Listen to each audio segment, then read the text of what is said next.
Please এই সামনে আমাদের আমাদের সাংবাদিকরা যারা আছেন সামনে থেকে আমরা অনেকে এখানে দাঁড়িয়েছেন, প্লিজ আপনারা সরে যাবেন। বিভিন্নভাবে অনুরোধ করছি, এখানে সাংবাদিক বাদে এখানে কেউ দাঁড়াবেন না। আমি অনেক সাংবাদিক বাদে এখানে অনেককে দেখছি, আপনার সরে যান। আমরা মঞ্চের সামনে, স্টেজের সামনে, আমরা বাইরের সামনে বলছি, সাংবাদিক বাদে যারা এখানে অবস্থান নিয়েছেন প্লিজ আপনারা সরে যাবেন, প্লিজ আপনারা সরে যাবেন। এখানে সাংবাদিক ভাইরা মোতালেব ভাই, মোতালেব ভাই, মোতালেব ভাই,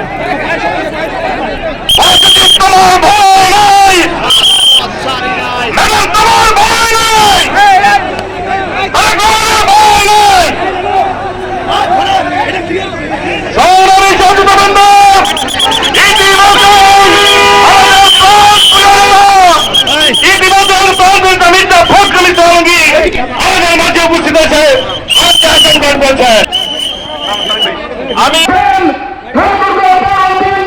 গণমানুষের নেতা বিএনপির মহাসচিব আমাদের আজকের এই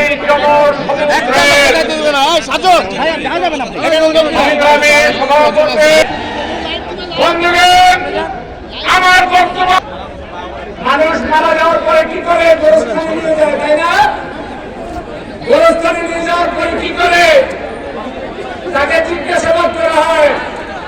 আওয়ামী লীগের আমলে একজন মানুষ মারা গিয়েছে, গোরস্থানে নিয়ে যাওয়ার পরে বলা হচ্ছে, ফেরেশতা বলছে বলবে হলো ইসলাম, দিন করা হ্যাঁ কিয়া হ্যাঁ বলবে ইসলাম, রাত করা হ্যাঁ নাম বলবে হলো আল্লাহ।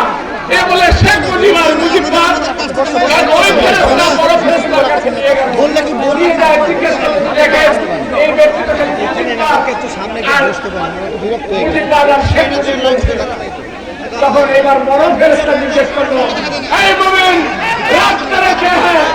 এইবার বলে আল্লাহ। দিন করে কে হ্যাঁ? বলে ইসলাম। তখন ফেরেশতা ওই ছোট ফেরেশতাকে বলছে, তুমি কাজে ফাঁকি দিয়েছো, তোমাকে শাস্তি দিতে হবে। তখন ছোট ফেরেশতা বড় ফেরেশতাকে বলছে, ফেরেশতা ওকে শাস্তি দিয়েন না, আমি ফখরুল ইসলাম আলমগীর জমি বিক্রি করে রাজনীতি করেন, আর এখানে একজন এমপি ছিলেন, হাজার হাজার কোটি টাকার সম্পদ করেছেন ভারতে। বন্ধুগণ, এই মির্জা আলমগীরের জন্য একটু তালি দেবেন। রাখেন, আগে রাখেন, হাত রাখেন। বাংলাদেশের আপনি হাত তুলে বলেন, বাংলাদেশের কোন অপসীম নেতা আছে? গোটা বিশ্বে কোন নেতার নেত্রী আছে? চলো বলতে হবে কোন সে নেত্রী? আরো চলো, চলো বলো, আরো চলো, সবাই বলো। এই যে আপনারা তালিকা করলেন, আগামী দিনে যারা ষড়যন্ত্র, বাংলাদেশ জাতীয়তাবাদী দল এ পর্যায়ে আপনাদের সামনে বক্তব্য রাখবেন ঠাকুরগাঁও জেলা বিএনপির সম্মানিত সহসভাপতি আল মামুন আলম ভাই। সম্মানিত সহসভাপতি আল মামুন আলম। বিসমিল্লাহির রহমানির রহিম। আগামী যে শুভ একটা দিন আসতেছে, আমাদের সামনে বলতে চাই, আমরা এদেশের মানুষ, আমরা গত 3টি টার্মে আমরা নির্বাচন আমরা দিতে ভোট আমরা দিতে পারিনি। আমার এই তত্ত্বাবধায়ক সরকারের সরকারের কাছে আমার বিনীতভাবে আবেদন হলো, আমরা অতি সত্তর উপস্থিত হয়েছে, এই জন্য সকলে ধন্যবাদ জানাই। আমি অনুরোধ করতে চাই, আমরা নির্বাচন করার জন্য আমরা সবাই বিপুল হয়েছি। আর আমরা যারা বিএনপির কর্মী এবং সমর্থক, আমাদেরকে এমন ভাবে চলতে হবে যাতে কোন মানুষ আমাদের দেখে কষ্ট না পায়। আমি সকলকে ধন্যবাদ দিচ্ছি এবং ইনশাআল্লাহ আগামী নির্বাচনে বিএনপি জয়যুক্ত হবে এই আশাবাদ ব্যক্ত করে আমার সংক্ষিপ্ত বক্তব্য শুরু করছি, শেষ করছি। আসসালামু আলাইকুম। বিসমিল্লাহির রহমানির রহিম। ঠাকুরগাঁও সদর বিএনপি আয়োজিত আজকের এই বিশাল জনসভায় স্নেহাস্পদ সভাপতি, এখানে উপস্থিত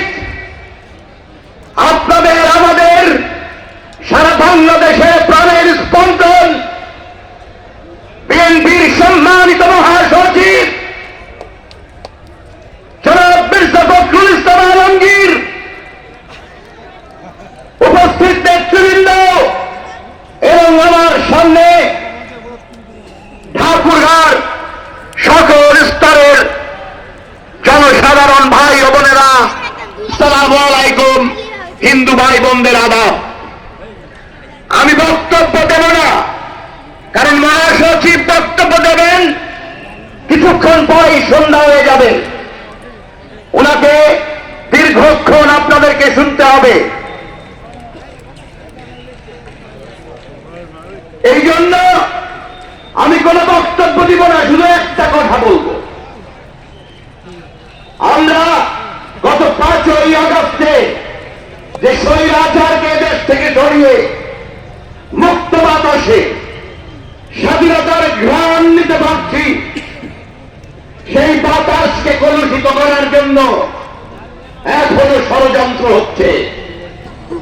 সেই ষড়যন্ত্র রুখে দিতে আপনাদেরকে প্রস্তুত থাকতে হবে।